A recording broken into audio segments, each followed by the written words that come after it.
With around 6 days before our next banner comes out, of course, we need to start talking about the value of the banner, what 4 stars are going to be on the banner, and also how good is the banner in overall value. Now, we got to talk about the 4 stars that are on the list, the 5-star itself, which is going to be Imbibitor Lunae. A lot of really cool things to talk about, a lot of really cool things to see when it comes to the eidolons that these 4 stars carry, and overall, what weight they would carry in your account or what teams they can actually be on when it comes to seeing if these 4 stars are even worth it. So, of course, today we're going to be talking about Heng and his actual 4-star banner set list. But this 4 stars are going to be Asta, March 7th, and Yukong, which is really nice in all honesty. Now, there is a problem with 2 of the characters for sure, and I'm pretty sure you already know why, but that will be its own thing. And of course, Yukong, which she's going to be a nice thing to have because not a lot of people rode for her on her first release, and a lot of people haven't gotten that many copies. And with her being as great as she is, when she ends up hitting these higher eidolon values and how nice she's going to be with Heng, there's going to be a lot of really cool things we could do with Yukong and Heng. So let's go ahead and start talking about these characters, especially the 4 stars, because I've already talked about Heng. I've already talked about how crazy he's possibly going to be.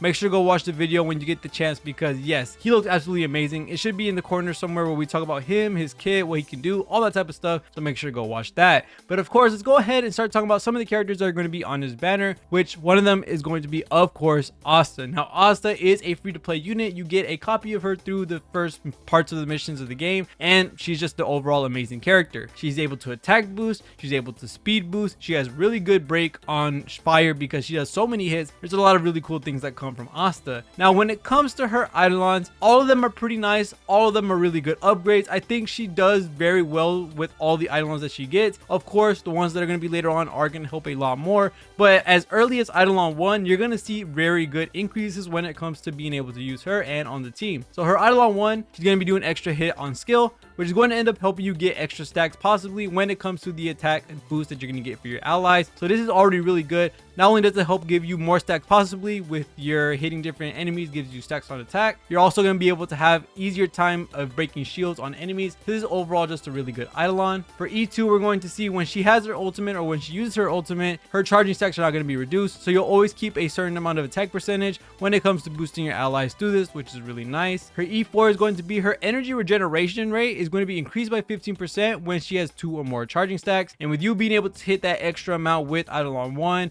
and if you get lucky, his different characters, this is going to give her ult faster, and it's going to make it a lot better for the team because you're going to get that constant speed boost, which is absolutely amazing and why she's absolutely strong. And then for E6, her charging stack loss is going to be reduced by 1, which is absolutely amazing. Again, another reason why you're going to be keeping your max attack boost for your allies. All, like I said, E1 through E6 are all really good eidolons. They're all going to help very much. It's just overall really nice things when it comes to her and her eidolons. All of them do pretty good, and I think a lot of that can be said for most of the list in this game, or I guess you say the list for this banner. And the next character we're going to be talking about is March 7th. Now, March 7th again is a free-to-play unit when it comes to you getting her in the first parts of the game, and that may be a bummer to a lot of free-to-play players because yes, you do want new units. You want units that are going to be building out your account rather than be building the same characters you already have. March 7th is really nice, especially if you build her in a certain way. She has pretty good damage. She has the potential to freeze. There's a lot of really good expectations you can have with her because she can work in a lot of different teams. She can help a lot of different characters out with her taunt, with her shield, with her counter. There's just a lot going on for her. Now, similar to Asta, she has a lot of really cool things in her eidolons. I think all of them are really nice and do really well when it comes to March and her synergy with their teammates. Now let's go ahead and start talking about eidolon 1, which is going to be every time March 7th's ultimate freezes the target, she gets 6 energy. So this could come from the shield break, I'm assuming, and also the static chance that you get from hitting the freeze on the ultimate, which is absolutely already nice. Being able to do this and then being able to get the energy from your normals, from your counters, it's a lot of really cool stuff that you could possibly do with this. You can be doing the ultimate a lot, and that's going to be a lot of shield break, especially for enemies when they're grouped up, when they have a lot of enemies in one wave. You're going to be able to hit all of them with the ice weakness, and it's really, really nice and does really good for your team. Now for E2, she's going to be automatically giving a shield to the lowest percentage ally, which is absolutely amazing already. This is already a really good thing. Now, of course, in certain situations, it's not really going to work, in all honesty, just because if you're already at full health, there's kind of no reason to have a shield at the very start. You kind of want it like near the end or when they do hit low health,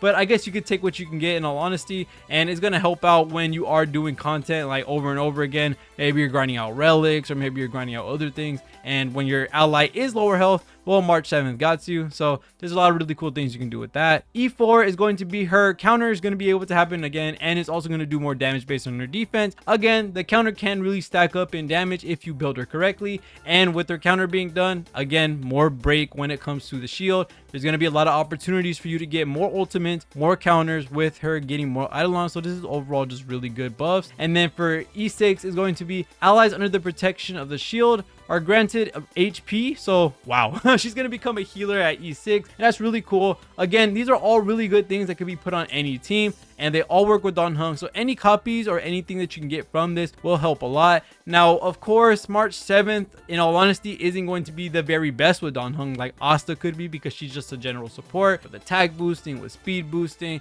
with the occasional burn or shield break. Well, I guess you could say March, she is in her own type of thing. Like, she's like the free-to-play option or the budget option for a preservation unit if you don't have them. But especially when you get to parts like E6, that's when it gets to go insane, where you're going to be able to bring her a lot more into different teams, just because she's literally going to be able to give you shield, she's going to give you the heal, she's going to give you cleanse. There's a lot of really cool things that come from her Eidolons. Now, the main thing everyone wants to talk about, which of course she's kind of like MVP of this banner, is definitely going to be Yukong. A lot of people want copies of Yukong, especially that coveted E6, because it's going to help so much in keeping the buffs for your team up really high. And she does some really insane things, because of course Yukong, she can literally give you crit rate and crit damage by a fat ton, around 24% crit rate and around 52% crit damage. That's insane, and it can get even higher. She's gonna do a lot of damage. She has a lot of really cool things. And not only that, when you do have Yukong on the team with Imbibitor Lunae, you also are going to be giving allies that are imaginary 12% extra total damage. Ooh, that is just very strong on Imbibitor Lunae. Now, the only problem about having Yukong and also Dan Heng on the same team is that with Yukong, she is very, very skill point hungry, just because of the nature of her bowstrings. They go away after every turn, doesn't matter what you do. Once the next character goes, you lose a stack. So that's why E6 is very important for Yukong, and we're going to get to that in a quick second. For her E1, she's going to give speed to all allies for 2 turns when the battle starts. This is overall really good,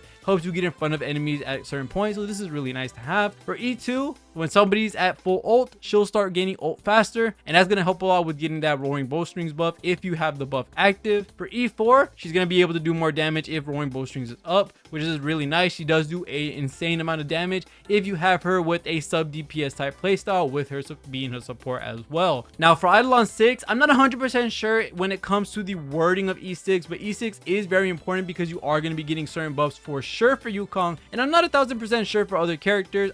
You can let me know in the comments if I'm wrong or not. But for E6, is going to be when you use your ultimate, you're automatically going to get 1 stack of roaring bowstrings. Now, ultimates don't use the, I guess you could say, turn up when you do use them. So I'm assuming that when you use your ultimate, right, you're going to get the roaring bowstring stack, which is going to automatically trigger her passive, where she gets crit rate and crit damage. And you're going to let the character who's currently on the field before you did your ult with Yukong, you're also going to give them that buff as well. So this is going to be by far the strongest Eidolon, and the one you really, really want from Dan Heng's actual team, because you're going to get a bunch of crit rate, a bunch of crit damage. You're going to be getting the imaginary damage dealt when it comes to her traces. This is overall the pure MVP of the team if you can secure that Eidolon 6. There's a lot of really cool things when it comes to this banner. I do think this banner for free-to-plays is going to be hard to summon on a little bit, just because Yukong is someone you want a lot of Eidolons for, because you want that coveted E6 to be able to get that insane buff for all your teammates, and you can use her on a bunch of different teams because without it, she's very skill point hungry. The buff doesn't last that long. It kind of sucks in all honesty. And then for Asta and March, although their Eidolons are really good,